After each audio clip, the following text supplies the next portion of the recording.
महिलाओं के लिए एक आदर्श है रानी लक्ष्मीबाई। आसान नहीं होता एक महिला होने के बावजूद पुरुष प्रधान समाज में विद्रोही बनकर अमर हो जाना।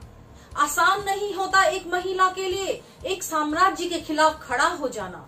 आज हम जिस रानी लक्ष्मीबाई के बलिदान दिवस पर उन्हें श्रद्धा पुष्प अर्पित कर रहे हैं, वो उस वीरता, शौर्य, साहस और पराक्रम का नाम है जिसने अपने छोटे से जीवन काल में वो मुकाम हासिल किया जिसकी मिसाल आज भी दुर्लभ है। ऐसे तो बहुत लोग होते हैं जिनके जीवन को या फिर उनकी उपलब्धियों को उनके जीवन काल के बाद सम्मान मिलता है, लेकिन अपने जीवन काल में ही अपने चाहने वालों को नहीं बल्कि अपने विरोधियों के दिल में भी एक सम्मानित जगह बनाने वाली विभूतियां बहुत कम होती हैं। रानी लक्ष्मीबाई ऐसे ही एक शख्सियत थी जिन्होंने न सिर्फ अपने जीवन काल में लोगों को प्रेरित किया बल्कि आज तक वो हम सभी के लिए प्रेरणा स्रोत है। एक महिला जो मात्र 25 वर्ष की आयु में अपने पति और पुत्र के खोने के बाद भी अंग्रेजों को युद्ध के लिए ललकारने का जज्बा रखती है, वो निसंदेह हर मानव के लिए प्रेरणा स्रोत होगी। वो भी उस समय जब 1857 की क्रांति से घायल अंग्रेजों ने भारतीयों पर और अधिक अत्याचार करने शुरू कर दिए थे और बड़े से बड़े राजा भी अंग्रेजों के खिलाफ जाने की हिम्मत नहीं जुटा पा रहे थे। ऐसे समय में एक महिला की दहाड़ ने ब्रिटिश साम्राज्य की नींव हिला दी, क्योंकि रानी लक्ष्मीबाई इस दहाड़ की गूंज झांसी तक सीमित नहीं रही, वो पूरे देश में ना सिर्फ सुनाई दी बल्कि उस दहाड़ ने देश के बच्चे बच्चे को हिम्मत से भर दिया, जिसके परिणाम स्वरूप धीरे धीरे देश भर के अलग अलग हिस्सों में होने वाले विद्रोह सामने आने लगे। दरअसल झांसी के लिए, अपनी भूमि की स्वतंत्रता के लिए, अपनी प्रजा को अत्याचारों से मुक्त कराने के लिए रानी लक्ष्मीबाई के दिल में जो आग धधक रही थी, अब वो 1858 में उन्होंने अपने प्राणों की आहुति देकर पूरे भारत में फैला दी। जी, उन्होंने अपनी स्वयं की आहुति से उस यज्ञ अग्नि को प्रज्वलित कर दिया था, जिसकी पूर्ण आहुति 15 अगस्त 1947 को डाली। हालांकि 18 जून 1858 को रानी लक्ष्मीबाई अकेले होने के कारण अपनी झांसी नहीं बचा पाई, लेकिन देश को बचाने की बुनियाद खड़ी कर गई, एक मार्ग दिखा गई, निडरता का पाठ पढ़ा गई, अमरत्व की राह दिखा गई। कल्पना कीजिए एक महिला की जिसकी पीठ पर नन्हा बालक हो, उसके मुंह में घोड़े की लगाम हो और उसके हाथों में तलवार।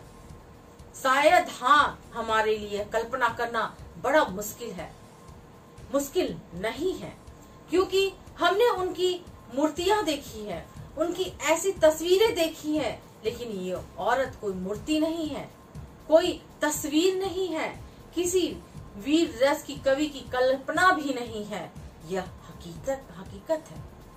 शायद इसलिए वो आज भी जिंदा है और हमेशा रहेगी। हाँ, वो अमर है और सदियों तक रहेगी। जानते हैं क्यों?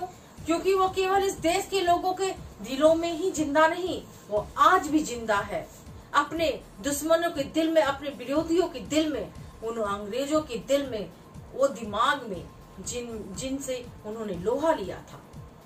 हाँ, ये सच है कि अंग्रेज रानी लक्ष्मीबाई से जीत गए थे, लेकिन वो जानते थे कि वो इस लड़ाई को जीत कर भी हार गए थे। वो एक महिला के उस पराक्रम से हार गए थे जो एक ऐसे युद्ध का नेतृत्व निडरता से कर रही थी जिसका परिणाम वो जानती थी। वो एक महिला के उस जज्बे से हार गए थे जो अपने दूध पीते बच्चों को कंधे पर लाद कर रणभूमि का बिगुल बजाने का साहस रखती थी।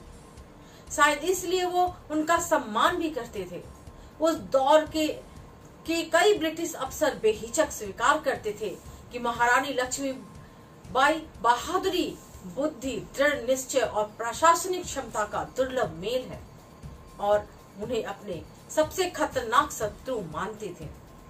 जिस शख्सियत की तारीफ करने के लिए शत्रु भी मजबूर हो जाए तो किरदार का अंदाजा खुद ब खुद लगाया जा सकता है।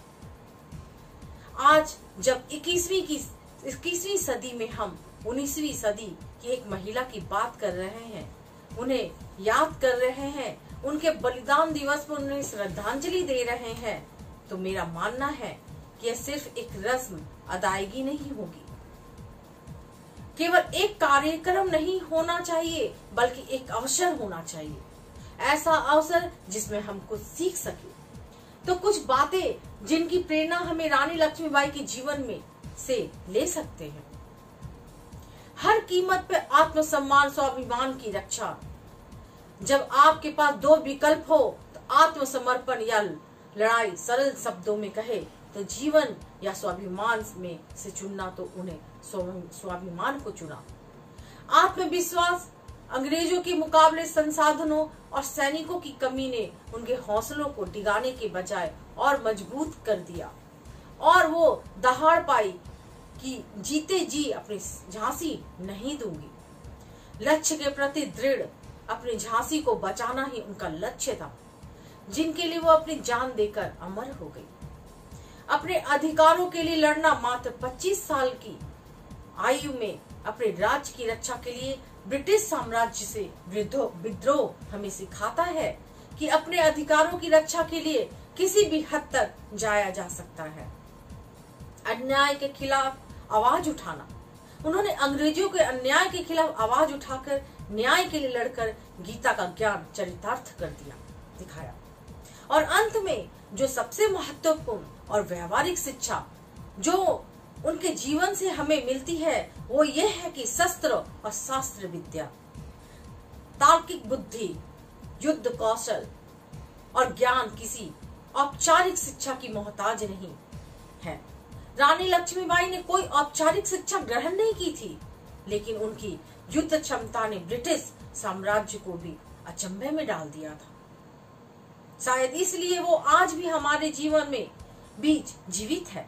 फिल्मों में, टीवी सीरियल में, किस्सों में, कहानियों में, लोकगीतों में, कविताओं में उनके नाम पर यूनिवर्सिटी का नामकरण करके उनके पुतले बनाकर। लेकिन इतना काफी नहीं है। प्रयास कीजिए उनका थोड़ा सा अंश हमारे भीतर भी जीवित हो सके। मैं ललिता कुमारी, धन्यवाद। नमस्कार, मैं doctor Arun Kumar. Boycott Chinese products, चीन से आने वाले वे सामान जिसका इस्तेमाल अधिक भारतीय करते हैं। देश भर में चीन के प्रति उबाल है। देश भर में लोग आक्रोश प्रदर्शन कर रहे हैं। चीनी सामानों के बहिष्कार की अपील की जा रही है। इसी बीच व्यापारियों के शीर्ष संगठनों में शामिल Confederation of All India Traders CAT द्वारा चीनी सामान के बहिष्कार और भारतीय सामान के उपयोग को बढ़ावा देने का अभियान छेड़ा गया है। संगठन ने 500 से ज्यादा सामानों की सूची भी तैयार कर जारी की है। क्या आप जानते हैं कि रोजमर्रा की जिंदगी में आप चीन के कौन से सामानों का प्रयोग करते हैं, या आपके घर में कितनी चीजें चीनी यानी चाइनीज आइटम है? कैट ने भारतीय सामान हमारा अभियान नाम से शुरू किए गए इस राष्ट्रीय अभियान के तहत दिसंबर 2021 तक चीन से आयात में 1 लाख करोड़ रुपए की कमी लाने का लक्ष्य रखा है।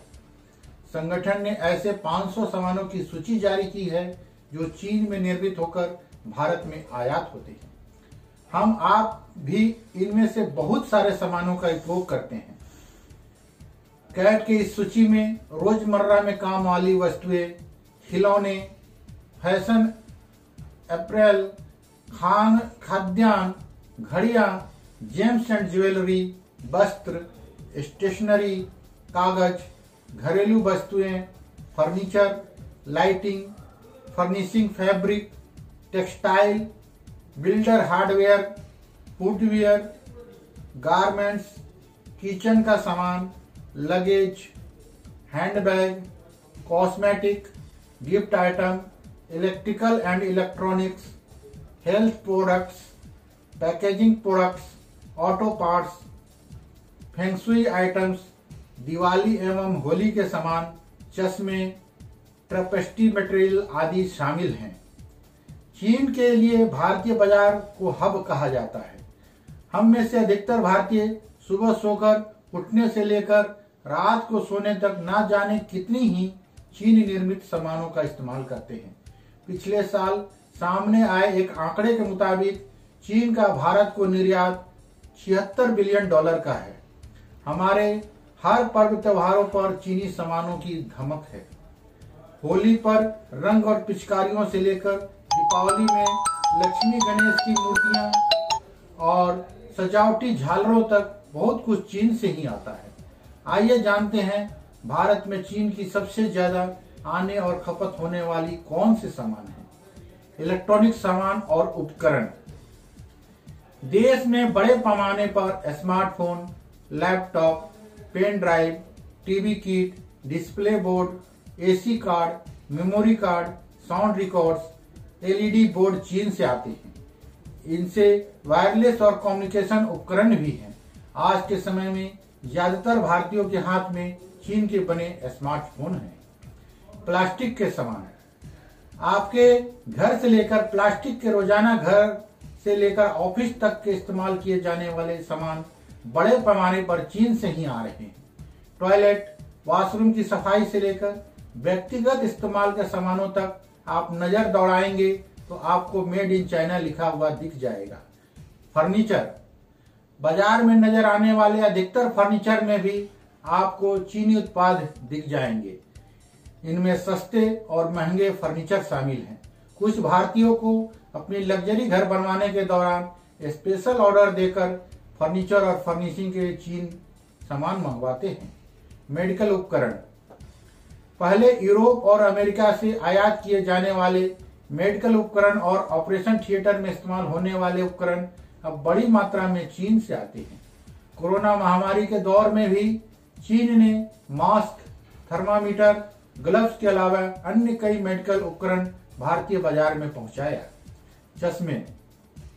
रोजमर्रा की जिंदगी में इस्तेमाल होने वाले सामानों में बहुत सारी चीजें चीन से ही बनकर आते हैं। चश्मा भी इन्हीं में से एक है। चश्मे के फ्रेम, ग्लास, गॉगल्स वगैरह बड़ी मात्रा में चीन से ही आयात होते हैं। हम लोगों में से बहुत सारे भारतीय बड़े शौक से इन उत्पादों का प्रयोग करते हैं। खिलौने और गेम्स। खिलौने और गेम्स की दुनिया में चीन की बड़ी हिस्सेदारी है। अधिकतर घरों में बच्चों के पास चाइनीज खिलौने जरूर दिख जाएंगे। Organic chemicals. तरह तरह के ऑर्गेनिक केमिकल्स और उनके एलिमेंट्स, खाद और खाद से जुड़े तत्व चीन से आयात होते हैं। Medical application. मोबाइल ऐप की दुनिया में चीन का बड़ा हस्तक्षेप है। हजारों ऐसे ऐप्स हैं जिनमें कोई ना कोई आपके और हमारे मोबाइल में जरूर इंस्टॉल होगा। जूते चप्पल। फुटवियर इंडस्ट्री में भी चीन की बड़ी हिस्सेदारी है। सस्ते जूते चप्पलों की बदौलत भारतीय बाजार में चीनी उत्पाद खूब हावी है। खेल के सामान। स्पोर्ट्स के सामानों का भी एक बड़ा हिस्सा चीन से आयात होता है। गुणवत्ता कमजोर होने के बावजूद भी सस्ता होने की वजह से भारतीय इसे खरीदते और इस्तेमाल करते हैं। मशीनरी। पहले भारत में मशीनरी सामान्य आमतौर पर जर्मनी, फ्रांस और यूरोपीय देशों से आते थे, लेकिन अब ज्यादातर चीन से आते हैं। इनमें मशीनों, उपकरणों के अलावा रेल के सामान, पावर जनरेशन उपकरण और मशीनरी पार्ट्स वगैरह शामिल हैं। इसमें वाहन और कार एसेसरीज भी शामिल हैं। भारतीय बाजार और उपभोक्ता चीन पर काफी हद तक आश्रित हो गए हैं। बहुत सारे प्रोडक्ट्स तो ऐसे हैं जो भारतीय कंपनियों के महंगे और चीनी कंपनियों के बहुत ही सस्ते होते हैं। कहना मुश्किल है कि चीन से आने वाले सामानों पर पूरी तरह से रोक लगाना कहां तक संभव है, लेकिन व्यापारिक संगठन कैट के प्रतिबंध से बहुत बड़ा असर पड़ने की संभावना है। धन्यवाद। आपका अपना डॉक्टर अरुण कुमार।